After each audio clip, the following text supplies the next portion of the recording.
나는 스카크, 극악기사 수르트 알로기의 제자. 지금까지의 여정에서 넌 나와 동등하게 대화할 수 있는 강자라는 걸 증명했어. 이제 내가 네 운명을 지켜보도록 하지. 심연은 세상의 그림자 같아 언제나 그곳에서 영원히 존재하지. 어디에서 와서 어디로 가는가. 만물에는 끝이 있지. 시간도 예외는 아니야.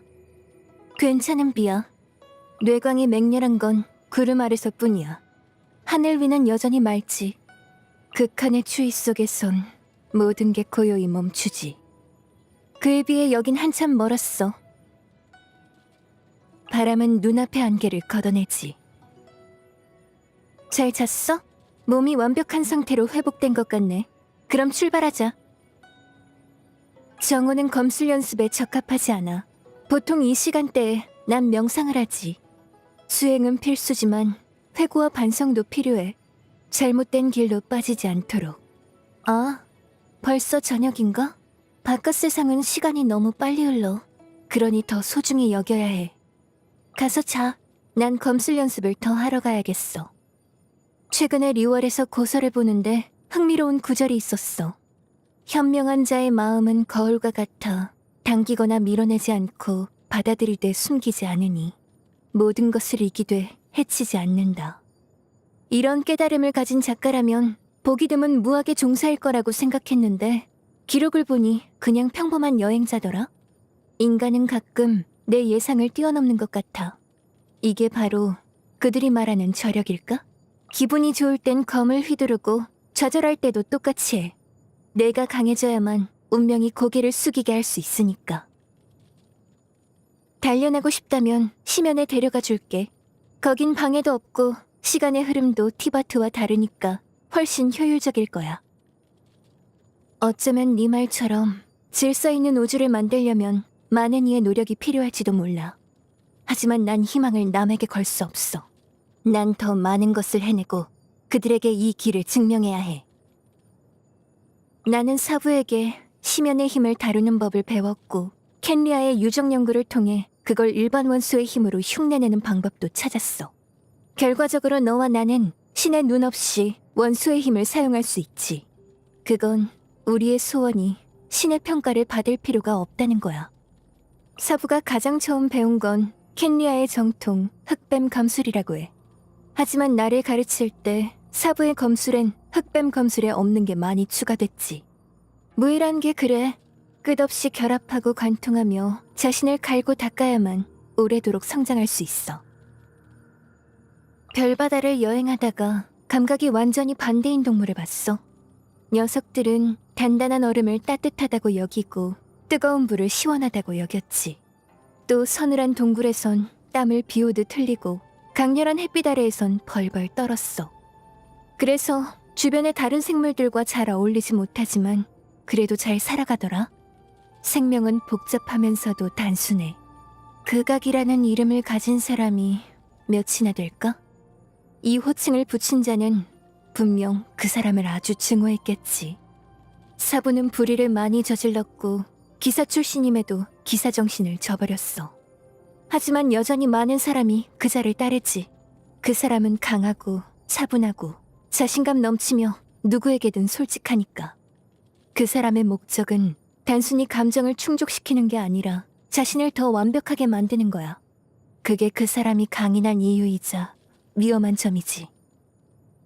세계의 경계를 유지하는 자로서 그 여자는 내 존재를 묵인했지만 나도 이 세계에 지나친 간섭을 하지 않겠다고 약속해야 했어. 난 그러지 않을 거였지만 이유는 알 필요가 있었지. 그 여자는 이렇게 말했어. 생태학자들은 동물이 사냥하거나 쫓겨 죽을 때 마음이 요동치지만 절대 간섭하지 않고 자연의 법칙이 자신의 희비를 좌우하는 것을 지켜만 본다고. 이걸 관찰자의 냉정함이라고 하는 사람도 있겠지만 나는 이것도 일종의 자비라고 생각해. 전에 한번 만났을 때 나보고 마음의 소리에 귀 기울이라면서 현재의 삶을 즐길 줄 알아야 한다고 하더라. 진심 어린 조언이었으니 마땅히 감사해야겠지? 사부의 라이벌이었지만 가장 친한 친구이기도 했던 것 같아. 원래는 그자에게 사부에 관한 걸 물어보려고 했는데 내 검수를 알아보자 흥분해서는 사부의 행방을 계속 캐묻더라. 귀찮은 사람이라 한동안은 만나고 싶지 않아. 앨리스의 친구이자 똑똑한 상인이지. 나는 가끔 감나가는 마물의 자네를 그녀에게 팔아서 그 모라로 티바트에서의 생활비를 충당해. 나한텐 인상이 나쁘지 않아. 내 신분을 물어본 적이 없거든. 거래 가격이 공평한지 아닌지는 별로 상관없어. 돈은 쓸 만큼만 있으면 되고 많다고 좋을 것도 없으니까. 발전했더라. 이젠 두 손으로 싸워줘도 될 정도야. 아약스는 재능도 있고 전투를 두려워하지 않는 마음도 있어. 강자가 되기 위한 필수 요소지. 하지만 난 녀석처럼 빛나던 천재가 칼날을 드러내기도 전에 유성처럼 추락하는 걸 자주 봐왔어. 스스로가 꿈꾸는 모습이 되려면 아직 가야 할 길이 멀어. 잃어버린 힘은 결국 다른 방식으로 되찾게 되지. 하지만 이 힘이 가리키는 종점은 어디일까? 심판일까? 복수일까? 아니면 새로 개척한 미래일까? 그의 마음속에는 이미 답이 있을지도 몰라. 그건 그가 줄곧 찾아온 존재의 의미와 근원을 같이 할 수도 있겠지. 거짓된 하늘을 지나칠 때 티바트를 둘러싸고 있는 세 개의 달을 봤어. 그중 두 개는 이미 부서졌고 차가운 잔해가 정처 없이 떠돌고 있었지. 온전한 그 하나도 생기가 없었지만 그 의지만은 아직 완전히 사라지지 않았어. 어쩌면 언젠가 거짓된 하늘에 이 세계만의 진실이 탄생할지도 모르지. 인간이 되는 건 진화일까 태화일까? 종족의 자멸을 목도했을 때 그녀는 어떤 생각을 했을까? 그녀를 알게 된 후에 나도 물어보고 싶었지만 그녀의 성격을 생각해서 그냥 관뒀어. 조용히 조각상을 만들게 두는 게 나아. 내가 주목할 만한 일은 많지 않아. 난 대부분의 시간을 심연에서 훈련하고 있어. 날 신경 쓸 것 없어. 이 세계에 뭔가 할 생각은 없으니까.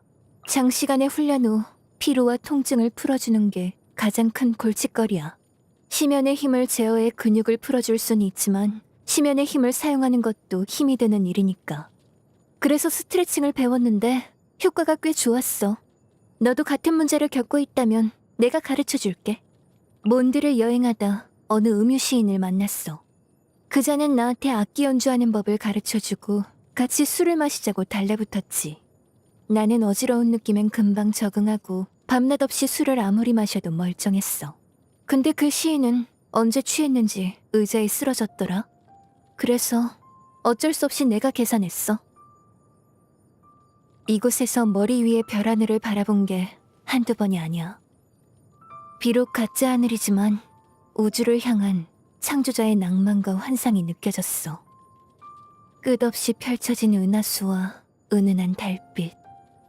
인간은 문자와 서적을 통해 역사의 한 귀퉁이를 영원히 보존하려 했는데 하늘의 주인도 어쩌면 같은 마음으로 우주의 한순간을 이곳에 담아 영원으로 만들고 싶었나 봐. 부모님이 계실 때 그분들한테 악기를 배우진 않았지만 아버지가 연주에선 몰입이 가장 중요하다고 했던 건 기억나. 티바트에 온 후 여러 악기를 구매해 연습해봤지만 몰입하기만 하면 힘 조절에 실패해서 악기를 많이 망가뜨렸어. 그래서 직접 재료를 모아 기억 속의 모습대로 더 튼튼한 악기를 만들어봤지. 너도 하나 줄게. 필요할 땐 무기로 사용할 수도 있어. 한가할 땐 이 세계의 악기로 고향의 선율을 연주하곤 해. 세월이 지날수록 그 곡들이 내 머릿속에서 잊힐 줄 알았는데 아니었어. 마치 내 영혼에 새겨지기라도 한 것 같더라. 나무 기타가 울릴 때마다 여실히 깨닫게 돼. 이건 이 문명이 우주에 남긴 마지막 실말이라는 걸. 어머니처럼 시를 쓰려고 했는데 아무리 노력해도 잘 안 써져. 누구에게나 잘 못하는 게 있는 거겠지? 전투에 도움도 안 되니까 억지로 쓰진 않으려고. 사부를 따라 훈련하다 보면 늘 상처투성이가 되곤 했어. 그러면 사부는 이름 모를 벌레를 잡아다가 구워서 먹게 하면서 이러면 몸이 더 빨리 회복된다고 했지. 동그란 벌레는 구워지면 금색빛을 발했는데 껍질이 바삭하고 육질은 향긋했어. 시간이 너무 많이 흘러서 어떤 맛이었는지는 기억나지 않지만 어릴 때 참 좋아했던 것 같아. 맛있는 건 잘 먹고 형편없는 것도 삼킬 순 있어. 낭비만 안 하면 되는 거지. 좋네. 평범해. 재료 낭비야. 앞으로 요리는 내가 할게. 생일 축하해. 사람마다 생일을 성대하게 보내고 싶은 타입도 조용히 보내고 싶어 하는 타입도 있다던데. 넌 어느 쪽일지 모르겠네. 난 생일을 한 해의 성장을 돌아보는 척도로서. 그래서 어떨 땐 마음 놓고 자신을 축하하고 어떨 땐 특별한 죄책감에 빠지기도 하지. 거기에 너무 큰 의미를 부여하진 말자. 지역마다 기념일은 다양해. 하늘에 관한 것, 조상에 관한 것, 친구에 관한 것. 하지만 오늘은 우리 자신에 관한 날이야. 감상해졌는 건 여기까지 하자. 다시 한번 생일 축하해. 네가 원하는 사람이 되길 바랄게. 이게 다인 건가? 이 정도 성장으로는 부족해. 힘이라. 언제였을까? 힘을 가지지도 추구하지도 않았던 때가. 하지만 이제 우리는 서로에게 달려가고 있어. 돌이킬 방법 같은 건 없지. 별바다는 끝없이 넓어. 그걸 목표로 삼으면 힘을 추구하는데 끝이 없지. 그래서 나는 끊임없이 나아가는 동시에 중간중간 목표를 설정해. 너와 함께 여행하는 동안 내 힘은 성장했고 최근에 목표를 달성했어. 이젠 네가 특훈할 차례야. 준비됐어? 가라앉아라. 선멸한다. 넘쳐 흐른다. 파공. 간다. 심연으로 가라앉아라. 무별의 소멸. 만상의 교체. 힘이여. 와라. 네가 받아야 할 보상이야. 노력엔 보상이 따라야지. 시간에 묻힌 보물이군. 흥미롭네. 계속해봐. 예상 밖이군. 조심해. 내가 하지. 별바다가 소리 없이 멸망해. 누군가는 반드시 아직 부족한가? 어줍잖군. 나쁘지 않네. 내가 필요한가? 가르침은 한 번뿐이야. 나가서 좀 걸을까?